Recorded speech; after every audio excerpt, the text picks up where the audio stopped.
குழந்தை மருத்துவத்திலையும் இரத்தவியல்லையும் Thomas Ben 10 கூலியோடைய உன்னதமான பணிகள் என்னென்னன்றத பார்க்கலாம். தாமஸ் பென்டன் கூலி அமெரிக்காவை சேர்ந்த ஒரு குழந்தை நல மருத்துவர் மற்றும் இரத்தவியலாளர். இவர் 1871 ஜூன் 23 அன்னைக்கு யுனைடெட் ஸ்டேட்ஸில் இருக்கிற மிசிகனுடைய வாஸ்டனா கவுண்டியில் இருக்கிற ஆன் ஆர்பரில் பிறந்தாங்க. இவர் 1895ஆம் ஆண்டு அந்த ஆன் ஆர்பரில் இருக்கிற யூனிவர்சிட்டி ஆஃப் மிசிகனில் டாக்டர் ஆஃப் மெடிசன் என்ற எம்டி டிகிரியை முடித்தாங்க. அதைத் தொடர்ந்து இவர் குழந்தை மருத்துவத்திலையும் இரத்தவியல்லையும் பயிற்சி பெற்று ஒரு குழந்தை நல மருத்துவராகவும் இரத்தவியல் நிபுணராகவும் ஆனாங்க. அதுக்கப்புறமா 1903ஆம் ஆண்டு இவர் அந்த யூனிவர்சிட்டி ஆஃப் மிசிகனில் இருக்கிற பாஸ்டர் இன்ஸ்டிடியூட்டோடைய டைரக்டராக நியமிக்கப்பட்டாங்க. அப்போ அங்கு 38 நபர்கள் ரேபிஸ்னால் பாதிக்கப்பட்டிருப்பாங்களோ அப்படின்ற பயத்தோடு அனுமதிக்கப்பட்டாங்க. ஏன்னா அதில் 36 நபர்களை நாய்கள் கடிச்சிருந்தது, ஒரு நபரை பூனை கடிச்சிருந்தது, இன்னொரு நபரை குதிரை கடிச்சிருந்தது. பொதுவாக இந்த மாதிரி விலங்குகள் கடிக்கிறனால தான் மனிதர்களுக்கு ரேபிஸ் ஆனது ஏற்படுது. ரேபிஸ் ஏற்பட்டாலே உயிரிழப்பு நிச்சயம் அப்படின்ற நிலை தான் அந்த காலத்தில் இருந்து வந்தது. இதனால தான் அந்த 38 நபர்களையும் விலங்குகள் கடித்த உடனே அவங்களுக்கு ரேபிஸ் ஏற்பட்டிருக்குமோ அப்படின்ற பயத்தோட அவங்க பாஸ்டர் இன்ஸ்டிடியூட்டில் அனுமதிக்கப்பட்டாங்க. இப்போ அந்த 38 நபர்களையும் காப்பாற்றணும் அப்படின்ற பொறுப்பானது தாமஸ் பென்டன் கூலிக்கு வழங்கப்பட்டது. இவர் பாஸ்டர் ட்ரீட்மெண்ட்டை பயன்படுத்தி அந்த 38 நபர்களையும் ரேபிஸ்ல இருந்து காப்பாற்றிடலாம் அப்படின்னு டிசைட் பண்ணுறாங்க. அதாவது ஏற்கனவே 1880களில் லூயி பாஸ்டர் அப்படின்ற பிரான்ஸை சேர்ந்த தலை சிறந்த விஞ்ஞானி ரேபிஸ் வேக்சினை, அதாவது ரேபிஸுக்கு உண்டான தடுப்பூசியை கண்டுபிடிச்சிருந்தாங்க. ஆனால் அந்த தடுப்பூசியானது பிரான்ஸ்லையும் மற்ற யூரோப்பில் இருக்கக்கூடிய சில கண்ட்ரீஸ்லையும் மட்டும்தான் பயன்படுத்தப்பட்டு வந்தது. உலகம் முழுவதிலும் அது பெரும்பாலும் பயன்படுத்தப்படலை. ஏன்னா ரேபிஸ் வேக்சினை பயன்படுத்துறதுல தயக்கம் இருந்து வந்தது. இப்படியான சூழலில் இந்த ரேபிஸ் வேக்சினை பயன்படுத்தினா இந்த 38 நபர்களையும் காப்பாற்ற முடியும் அப்படின்னு தாமஸ் பென்டன் கூலி முடிவு செய்கிறாங்க. ஸோ அந்த ரேபிஸ் வேக்சினை பயன்படுத்தக்கூடிய முறை தான் பாஸ்டர் ட்ரீட்மெண்ட் அப்படின்றது. ஸோ அதை பயன்படுத்தி அந்த 38 நபர்களுக்கும் இவர் சிகிச்சை கொடுக்குறாங்க. அதுக்கப்புறமா தொடர்ச்சியாக அந்த 38 நபர்களையும் இவர் அப்சர்வ் பண்ணி வந்தாங்க. பின்னர் 1904ஆம் ஆண்டு தாமஸ் பென்டன் கூலி இந்த 38 நபர்களுக்கும் ரேபிஸ் வேக்சின் பயன்படுத்தினால ரேபிஸ் ஆனது ஏற்படலை அப்படின்ற ஒரு விஷயத்தை ரிப்போர்ட்டாக எழுதி வெளியிடுறாங்க. இது மிகப்பெரிய ஒரு விஷயமா இருந்தது. ஏன்னா அதனால் வரைக்கும் ரேபிஸ் வேக்சினை பயன்படுத்துறதுல பெரிய அளவில் தயக்கம் இருந்து வந்தது.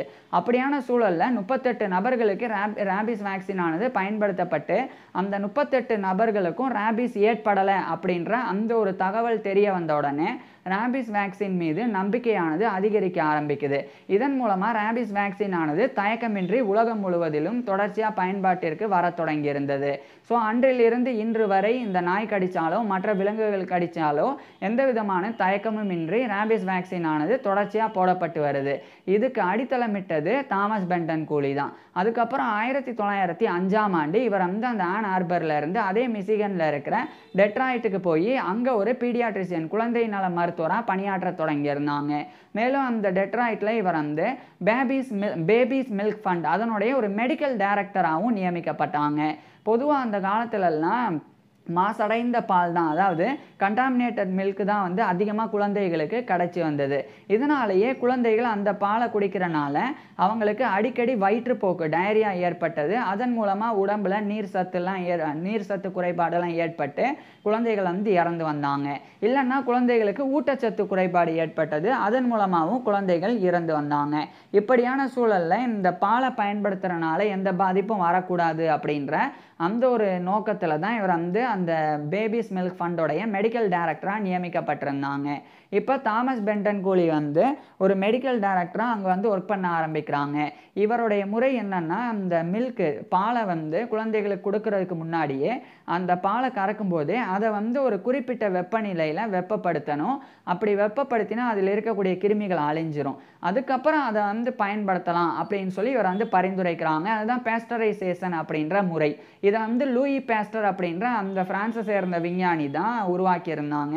ஸோ அதனால அவருடைய பேர் இதுக்கு பேஸ்டரைசேஷன் அப்படின்னு வைக்கப்பட்டிருந்தது. அந்த பேஸ்டரைசேஷன் முறையை பின்பற்றணும் அப்படின்னு தாமஸ் பென்டன் கூலி வலியுறுத்தினாங்க.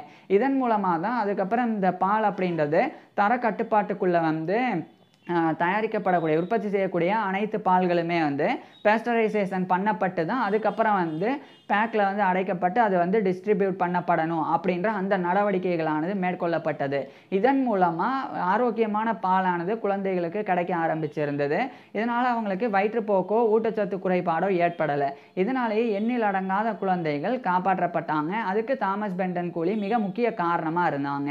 இந்த நிலையில் 1914ஆம் ஆண்டிலிருந்து 1918ஆம் ஆண்டு வரைக்கும் ஃபர்ஸ்ட் வேர்ல்டு வார் முதல் உலகப் போரானது தொடங்கி நடந்து வந்தது. அப்படி அந்த போர் நடந்து வரும்போது போரில் நிறைய பிரச்சனை இருந்தது. நிறைய பேர் உயிரிழந்தாங்க. அது மட்டும் இல்லாமல் போர்னால் பெரிய அளவில் இந்த விவசாய உற்பத்தி பால் உற்பத்தி அப்படின்னு எல்லாமே வந்து பாதிக்கப்பட்டிருந்தது. அப்படியான சூழலில் நிறைய பெற்றோர் வந்து இறந்து போனாங்க. அதாவது குழந்தைகளினுடைய பெற்றோர் வந்து இறந்து போனாங்க. ஸோ இவ்வளோ பிரச்சனைகள் இருக்குது. அப்போ தான் அமெரிக்கன் ரெட் கிராஸ் அவங்க தரப்பிலிருந்து ஃப்ரான்ஸுக்கு இவர் வந்து தாமஸ் பென்டன் கூலி வந்து போனாங்க. ஸோ ஃப்ரான்ஸுக்கு போனதுக்கப்புறமா அந்த அமெரிக்கன் ரெட் கிராஸோடைய சில்ட்ரன்ஸ் வெல்ஃபேர் அதுக்குண்டான ஒரு அசிஸ்டன்ட் சீஃபாக இவர் வந்து நியமிக்கப்பட்டாங்க. நியமிக்கப்பட்ட பிறகு இவர் பல விஷயங்களை கொண்டு வந்தாங்க. முதல்ல school of public health for children, அதாவது குழந்தைகளுக்கு பொது சுகாதாரம் பற்றி சொல்லி கொடுக்கறது, அதுக்குண்டான ஒரு ஸ்கூலை இவர் வந்து எஸ்டாப்ளிஷ் பண்ணாங்க ஃப்ரான்ஸில். ஸோ இப்படி பண்ணுறதன் மூலமாக அந்த குழந்தைகளுக்கு எப்படிலாம் வந்து நடந்துக்கணும், எப்படி வந்து சுகாதாரமாக இருக்கணும் அதெல்லாம் புரிய வரும். அதுக்காக இவர் பண்ணாங்க. அதுக்கப்புறம் ஒரு பீடியாட்ரிக் ஹாஸ்பிட்டலை நிறுவினாங்க. அதில் குழந்தைகளுக்கு சிகிச்சை கொடுக்கறதுக்கு இவர் வந்து அந்த ஹாஸ்பிட்டலை நிறுவினாங்க. அதுக்கப்புறமா இந்த பெற்றோரை இழந்த குழந்தைகள், அனாதையான குழந்தைகள், ஸோ அவங்கள வந்து படிக்க வைக்கிறதுக்கும் அவங்களுக்கு தங்குமிடம் கொடுக்கறதுக்கும் போர்டிங் ஸ்கூலையும் இவர் வந்து எஸ்டாப்ளிஷ் பண்ணாங்க அமெரிக்கன் ரெட் கிராஸ் தரப்பிலிருந்து. அதுக்கப்புறமா கூடுதலாக வந்து இந்த ஹவுஸ் கீப்பிங் பண்ணுறவங்களுக்கு, அதாவது நேரடியாக சில நர்சஸ் வந்து வீட்டுக்கே போய் குழந்தைகளுக்கு உண்டான சிகிச்சை கொடுப்பாங்க, அவங்க பார்த்துப்பாங்க. ஸோ அந்த மாதிரி நர்சஸை உருவாக்குறதுக்கு உண்டான ட்ரைனிங் ஸ்கூலையும் இவர் வந்து வலியுறுத்தி அதையும் வந்து உருவாக்குறதுக்கு ஃபவுண்டேஷன் போட்டாங்க. இந்த மாதிரி பல விஷயங்கள் இந்த போர் முழுக்க இவர் வந்து ஒர்க் பண்ணி குழந்தைகளை போரினால எந்த விதமான பாதிப்பும் வந்து குழந்தைகள் அடையக்கூடாது அப்படின்றதுல ரொம்ப மும்முரமாக இவர் வந்து பாடுபட்டாங்க. அதுக்கப்புறம் போரும் முடிஞ்சது. இவர் வந்து யுனைடெட் ஸ்டேட்ஸுக்கும் திரும்பினாங்க. பின்னர் 1921ஆம் ஆண்டு அந்த மிசிகனுடைய டெட்ராய்டில் இருக்கிற சில்ட்ரன்ஸ் ஹாஸ்பிட்டல் ஆஃப் மிசிகன் அங்கே இவர் வந்து ஒரு பெரிய பொறுப்பில் ஹெட்டாகவே வந்து நியமிக்கப்பட்டாங்க. அப்போ தான் 1924ஆம் ஆண்டு ஃப்ரான்ஸில் இவர் ஆற்றின பணிக்காக ஃப்ரான்ஸ் கவர்மெண்ட் தரப்பிலிருந்து இவருக்கு வந்து cross of the legend of honour அப்படின்ற மிக உயர்ந்த கௌரவம் இவருக்கு வழங்கப்பட்டது. அதுக்கப்புறம் இவர் வந்து ஒரு வகையான இரத்த சோகை பற்றி ஆய்வு செய்ய தொடங்கியிருந்தாங்க. அதாவது சில குழந்தைகள், இப்போ இரத்த சோகை அப்படின்னா என்னென்னா ரத்தத்தில் இருக்கக்கூடிய சிவப்பு இரத்த அணுக்களினுடைய எண்ணிக்கை வந்து குறைஞ்சி போகும். அப்படி குறையும் போது ரொம்ப சோர்வு ஏற்படும். அதுக்கப்புறம் வந்து உடலெல்லாம் வந்து வெளுத்து போயிடும், பேல் ஸ்கின் ஆயிரும். ஸோ இந்த மாதிரி ஆகுறனால ரொம்ப சோர்வாகவே இருப்பாங்க. அதுக்கு சரியான சிகிச்சை கொடுக்கலன்னா குழந்தைகளோ அல்லது இரத்த சோகையினால் பாதிக்கப்பட்ட மற்றவர்களோ சீக்கிரமாக இறந்து போயிடுவாங்க. அப்படியான சூழல் ஏற்படும். அதுதான் வந்து அனீமியா, இரத்த சோகை அப்படின்றது. இதுலேயே இவர் பார்த்த இரத்த சோகையினால் பாதிக்கப்பட்ட குழந்தைகள் வந்து வித்தியாசமாக இருந்தாங்க. எப்படின்னா அந்த குழந்தைகளினுடைய உடம்பு வந்து வெளிர்த்து போயிருந்தது. அது எப்பவும் நடக்கிறது தான். ஆனால் அந்த குழந்தைகளினுடைய வயிறு வந்து கொஞ்சம் உப்பி இருந்தது. ஸோ அந்த மாதிரி இருந்தது. அதுக்கப்புறம் வந்து அந்த குழந்தைகளினுடைய தலையில் இருக்கக்கூடிய எலும்புகள் அதெல்லாமே வந்து ஒரு மாதிரி வந்து வேறு மாதிரியான வடிவத்தில் இருந்தது. ஸோ இதெல்லாம் எதனால் இருக்குது அப்படின்னு சொல்லி இவர் வந்து அவதானிக்கணும் அப்படின்னு தொடங்கினாங்க. அப்போ தொடர்ச்சியாக ஆராய்ச்சி செஞ்சாங்க. அப்போ கொஞ்சம் கொஞ்சமாக சில விஷயங்களை அவர் கண்டறிஞ்சாங்க. இந்த மாதிரியான ஒரு இரத்த சோகை, குறிப்பிட்ட இரத்த சோகையானது இட்டாலி மற்றும் அதே மாதிரி கிரீக் இங்கேருந்து வந்த புலம்பெயர்ந்து வந்த யுனைடெட் ஸ்டேட்ஸுக்கு இங்கேருந்து வந்தவங்களுக்கு தான் ஏற்படுது அப்படின்றத இவர் கண்டறிஞ்சாங்க. இட்டாலி, கிரீக், இப்போ இட்டாலியை பொறுத்த வரைக்கும் சதர்ன் யூரோப்பில் இருக்குது. இருந்தாலும் அதனுடைய எக்ஸ்டென்ஷன் வந்து இந்த மெடிட்டரேனியன் சி அப்படின்ற மத்திய தரைக்கடல் பகுதியில் வந்து இருக்குது. அதே மாதிரி தான் இந்த ஒரு கிரீக்கும் கூட. ஸோ அங்கேருந்து யுனைடெட் ஸ்டேட்ஸுக்கு புலம்பெயர்ந்து வந்திருந்தவங்களினுடைய குழந்தைகளுக்கு இந்த பாதிப்பெல்லாம் ஏற்பட்டிருக்கு, மற்ற யாருக்கும் இந்த பாதிப்பு ஏற்படலை அப்படின்றத இவர் கண்டறிகிறாங்க. அதுக்கப்புறம் அந்த குழந்தைகளினுடைய முன்னோர்களுக்கு இதே மாதிரி பாதிப்பு ஏற்பட்டிருக்கு, இதே மாதிரி பாதிக்கப்பட்டு சீக்கிரமாக இறந்து போயிருக்காங்க அப்படின்றதையும் இவர் கண்டறிகிறாங்க. அப்போ அதை வச்சு இது வந்து சாதாரணமான ரத்த சோகை கிடையாது, இன்ஹெரிட்டட் அனீமியா, அதாவது பரம்பரை ரீதியாக வரக்கூடிய ரத்த சோகை அப்படின்றத இவர் கண்டறிஞ்சாங்க. அது மட்டும் இல்லாமல் அதனுடைய செயல்பாட்டையும் இவர் விளக்கினாங்க.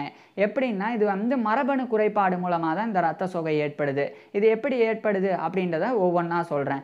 இப்போ பொதுவாக நம்மளுடைய போன் மேரோஸ் அப்படின்ற எலும்பு மஜ்ஜைகள் எலும்புக்குள்ளே இருக்குது, அதிலிருந்து தான் ரத்த அணுக்களானது உற்பத்தி ஆகும். இப்போ ரெட் பிளட் செல்ஸ் ஆனது போன் மேரோஸ்லேருந்து உற்பத்தி ஆகும்போது சில ஆல்ஃபா பீட்டா அப்படின்னு சொல்லி செயின்ஸ் 2 செயின்ஸ் இருக்குது, ஆல்ஃபா செயின்ஸ் பீட்டா செயின்ஸ் அப்படின்னு. அது ரெண்டுமே பின்னி பிணைஞ்சிருக்கணும். அப்போ தான் வந்து சம அளவில் பின்னி இருந்தால் தான் ரெட் பிளட் செல்ஸுக்குள்ளே வந்து ஹீமோக்ளோபின் அப்படின்ற ஒரு புரோட்டீன் ஆனது இருக்கும்.